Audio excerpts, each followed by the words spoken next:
On a fait la moitié du chemin. Et je veux te dire quelque chose avant qu'on continue.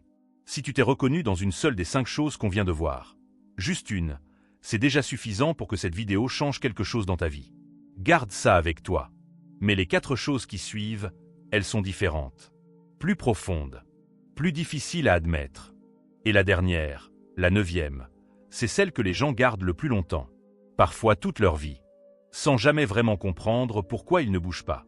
Reste avec moi. On est à mi-chemin. Dis-moi dans les commentaires, laquelle des 5 premières choses t'a le plus touché? Juste le numéro. 1, 2, 3, 4 ou 5. Je lis tout et je réponds au premier. Les 4 dernières choses, on continue. 06.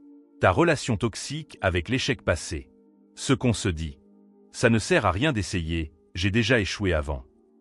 Ou pire encore, cet échec me définit. C'est qui je suis. Ce que la science dit. Les recherches sur la rumination cognitive sont sans appel. Rejouer mentalement les échecs passés n'aide pas à éviter les erreurs futures. Au contraire, ça diminue la confiance, ça réduit la créativité, et ça renforce ce que les neuroscientifiques appellent le biais de négativité du cerveau. Le cerveau stocke les expériences négatives avec 3 à 5 fois plus d'intensité que les positives. Ce n'est pas de la faiblesse. C'est de la biologie. Mais voilà ce que la biologie ne te dit pas. L'échec passé n'est pas une preuve de ce que tu es. C'est une donnée sur ce que tu avais à un moment précis. Les ressources, les informations, les compétences. Ce moment est révolu. Toi, tu es là. Maintenant. Avec plus. Le test concret. Pense à un échec que tu continues à porter. Maintenant pose-toi cette question honnêtement. Si ton meilleur ami avait vécu exactement la même chose, est-ce que tu le définirais par cet échec? Est-ce que tu lui dirais « tu n'es pas fait pour ça » ? Est-ce que tu lui dirais « ça ne sert à rien d'essayer » ? Si la réponse est non, et elle est non, pourquoi tu te le dis à toi? Quelles règles différentes appliques-tu à ta propre vie? Moment reconnaissable. Tu as déjà refusé une opportunité. Pas parce qu'elle n'était pas bonne, pas parce qu'elle ne t'intéressait pas, mais parce qu'une fois, il y a longtemps, tu avais essayé quelque chose de similaire et que ça n'avait pas marché? L'échec passé a voté à ta place. Sans te demander ton avis. Sans tenir compte de qui tu es devenu depuis. Il a juste dit non, et tu as obéi. Ce que tu dis à l'écran. L'échec est une information, pas une sentence. La différence entre les gens qui avancent et ceux qui restent figés, ce n'est pas l'absence d'échec. Les gens qui avancent échouent. 7. Le perfectionnisme qui te paralyse. Ce qu'on se dit. Je commence quand je suis prêt. Quand les conditions seront meilleures. Si je ne peux pas le faire parfaitement, autant ne pas le faire du tout. Et on attend. On attend encore. On attend toujours. Ce que la science dit. Le perfectionnisme aime se faire passer pour de la recherche d'excellence. Mais les chercheurs Gordon Flett et Paul Hewitt ont passé 30 ans à étudier exactement ce mécanisme. Et leur conclusion est claire. Dans sa forme paralysante, le perfectionnisme n'est pas de l'ambition. C'est de la gestion d'anxiété déguisée. Ils identifient spécifiquement le perfectionnisme socialement prescrit. La conviction profonde que les autres attendent de toi la perfection, comme l'un des prédicteurs les plus fiables du burn-out chronique, de la procrastination sévère et de la dépression. La question n'est pas « est-ce assez bien ?» La vraie question est « qui vais-je décevoir si ce n'est pas parfait ?» Tu ne cherches pas l'excellence. Tu évites le jugement. Et ça fait toute la différence. Le test concret. Prends 5 minutes et fais cette liste mentale. Combien de projets as-tu abandonnés parce qu'ils n'étaient pas assez bien? Combien de choses n'as-tu jamais commanditées parce que tu ne te sentais pas encore prêt? Combien de messages n'as-tu jamais envoyés, de candidatures jamais déposées, de créations jamais partagées, parce qu'elles n'atteignaient pas le standard que tu t'étais fixé? Ce pas encore. C'est presque toujours le perfectionnisme qui te garde immobile. Et immobile, tu ne peux rien créer. Moment reconnaissable. Tu as déjà travaillé pendant des heures sur quelque chose. Une présentation, un texte, un projet. Effacer tout, recommencer depuis le début, retravailler encore, et finalement rien envoyer? Pas parce que c'était mauvais. Tu le savais, que ce n'était pas mauvais. Mais parce que ce n'était pas parfait. Et au final, rien n'est sorti. Rien du tout. Et la seule personne que ça a. 8. La peur du jugement des autres. Ce qu'on se dit. Qu'est-ce que les gens vont penser? 4 mots. Une phrase. Qui a probablement arrêté plus de rêves, de changements, et de vraie vie que n'importe quel obstacle réel que tu aies jamais rencontré. Ce que la science dit. La psychologue Suzanne Fiske de Princeton a montré quelque chose de fondamental sur le cerveau humain. Il traite le jugement social exactement comme une menace à la survie physique. Littéralement dans les mêmes zones cérébrales que la douleur. Et ça a du sens, évolutivement.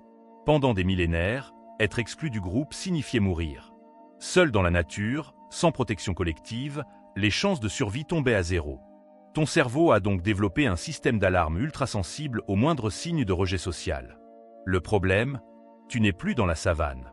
Personne ne va mourir parce qu'une personne les a jugés. Mais ton cerveau n'a juste pas reçu la mise à jour. Il déclenche toujours l'alarme. Et tu lui obéis. Comme si ta vie en dépendait encore. Le test concret. Pense à la dernière fois où tu as eu peur du jugement de quelqu'un. Une vraie peur, pas théorique. Maintenant pose-toi cette question. Ces personnes que tu craignais, y penses-tu régulièrement? Est-ce qu'elles prennent de la place dans ta tête aujourd'hui? Probablement pas. Parce qu'elles sont occupées à vivre leur vie. Et dans leur vie, toi, tu prends quelle place? La réponse est presque toujours la même. Aucune. Ils ont arrêté de penser à toi avant même que tu aies fini de t'inquiéter. Moment reconnaissable. Tu as déjà fait un choix important. Un travail, une relation, un mode de vie, un endroit où vivre. Non pas parce que tu le voulais vraiment, mais parce que ça faisait sens aux yeux des autres, parce que c'était la bonne décision selon les standards de ta famille, de tes amis, de la société. Et depuis, tu vis avec ce sentiment sourd et persistant que quelque chose ne va pas, sans pouvoir l'expliquer exactement. 9. L'espoir que les choses changent. Sans que tu changes. Ce qu'on se dit. Un jour, les choses vont s'arranger d'elles-mêmes. Il va changer. Elle va changer. Ma situation va évoluer. J'attends le bon moment. En attendant, toujours en attendant, que quelque chose d'extérieur se transforme pour que ta vie, enfin, aille mieux. Ce que la science dit. C'est la chose la plus difficile de cette liste. Et la plus importante. Les recherches en psychologie du changement comportemental, notamment celle de James Prochaska sur le modèle transthéorique du changement, font une distinction fondamentale que la plupart des gens ne connaissent pas. Il y a l'espoir passif et l'espoir actif. L'espoir passif, c'est attendre que les circonstances changent. Attendre que l'autre change. Attendre que la vie se mette en place. L'espoir actif, c'est croire, vraiment croire, que tes actions, tes décisions, tes gestes quotidiens ont le pouvoir de changer les circonstances. Ce n'est pas de la naïveté. C'est la base neurologique de l'agentivité, le sentiment que tu es l'auteur de ta propre vie. L'espoir passif n'est pas de l'optimisme. C'est une façon très élégante, très confortable, de remettre à plus tard la responsabilité de ta propre vie. Et le cerveau adore ça. Parce que l'espoir passif ne coûte rien. Jusqu'au jour où tu comptes les années. Le test concret. Il y a quelque chose dans ta vie que tu attends de voir changer depuis plus d'1 an. Peut-être depuis plus de 3 ans. Peut-être plus longtemps encore. Et pendant tout ce temps, qu'est-ce qui a changé dans ta façon d'agir? Qu'est-ce que tu as fait de différent? Parce que si la réponse honnête est rien de vraiment différent, alors demande-toi, quelle preuve as-tu, concrète, que ça va changer tout seul? Et quelle serait la première petite chose, pas grande, pas parfaite, juste une première chose, que tu pourrais faire cette semaine pour que ça commence à bouger? Moment reconnaissable. Tu as déjà dit, j'attends-le. 9 choses. 9 poids. 9 décisions que tu peux commencer à prendre aujourd'hui. Pas tout en même temps. Pas parfaitement. Mais une. Une seule. La première. Parce que voilà ce que j'ai appris sur le changement. Il ne commence jamais par une grande révolution. Personne ne se transforme en une nuit. Personne ne lâche 9 choses d'un coup. Il commence par un seul geste, petit, imparfait, peut-être même invisible pour les autres, mais qui est aligné avec la personne que tu veux vraiment devenir.